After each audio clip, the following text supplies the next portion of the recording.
त मैले एक दिन भनेको थिएँ सेलिब्रेटीले चाहिँ प्रदूषणमा पनि उसको चाहिँ ठुलो भाग छ, ठुलो योगदान छ भनेको थिएँ। त मान्छेले सोच्छन् कसरी, उसले त क्रिकेट खेल्ने मान्छे हो, क्रिकेटर पनि है, उसले त फिल्म गर्छ, कसरी यो उनीहरूले प्रदूषण गर्छ? ऊ त धनी कम पैसा कमाएको छ, ऊ धनी मान्छे हो, उसले कसरी प्रदूषण गरौ? उनीहरूले त यसको बारेमा भाषण हान्दै गरेको पो देखिन्छ, सफा गर्नुपर्छ भन्ने। उनीहरूले नै बिगार्छ, उनीहरूले नै सफा बिगार्छ 100, पुरा गर्छ 1%। अनि फेरि जनता पनि एकदम मगन, हे तिमी त भगवान नै हो, बुढबक छ नि त जनता त। त्यो कुरो के हो त? अब कसरी यो मान्छेले सोच्छ उसले कसरी गर्यो त? अब यहाँ म कारण बताउँछु एक दुईवटा।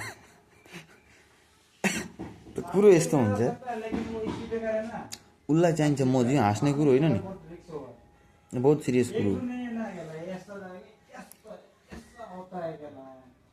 म त मूर्खतामा हाँसेको हो, जनताको मूर्खतामा। यो कुरो हुन्छ यस्तो,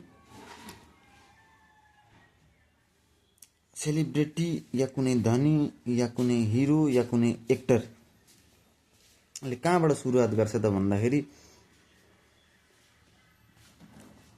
उनीहरूको जीवनचर्या, ठुलो बङ्गला चाहियो, ठुलो घर चाहियो, ठुलो गाडी चाहियो, 2टा गाडीले हुन्न 10वटा चाहियो गाडी,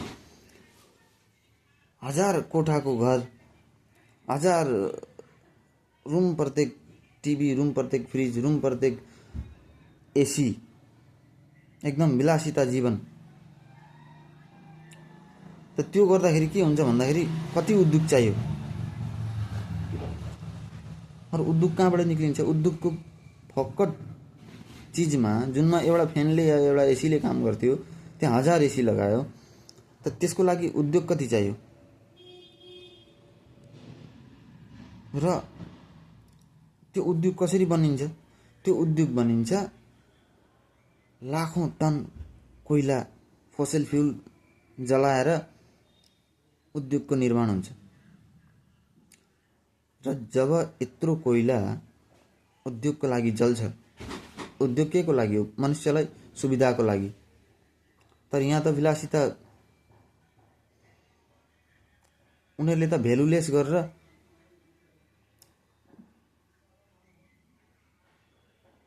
एउटा एसीले हुने जग्गामा 50वटा एसी लगाएको छ।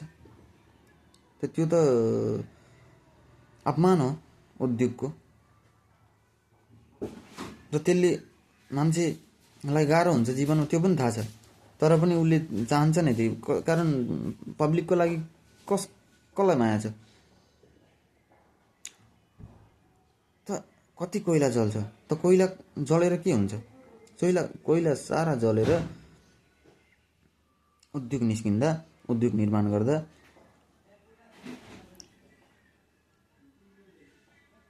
कार्बन डाइअक्साइड 1000औं टन, लाखौँ टन, करोडौँ टन।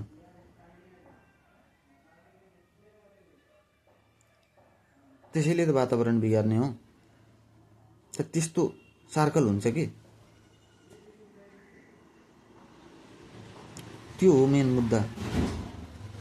अरू यो 1% या 2% होइन, सेलिब्रेटी, अमिरजादाको जीवन, लाइफस्टाइल, एक्टर,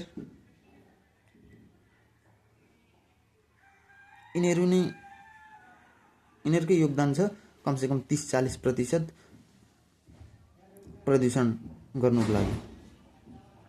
र यिनीहरूको तार काट्नै पर्छ, अब त होसमा आउनै पर्छ। त्यो हो मेरो मन्तव्य चाहिँ। त मैले पहिलाको भिडियोमा यो छोडेको थिएँ, कम्ती लाइन नाम मात्रै आएको थियो सेलिब्रेटीको कहानी। त सेलिब्रेटीले यो हिसाबले, यो प्रकारले, यो तथ्यले वातावरण गर्छ, यो विचार्य नै कुरो हो।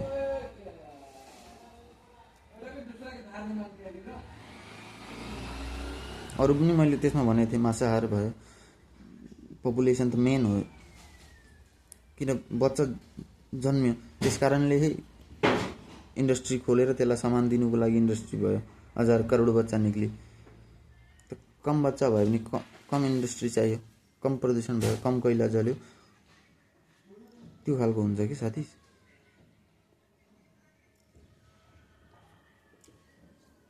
त्यसलाई बुझ्नुपर्छ।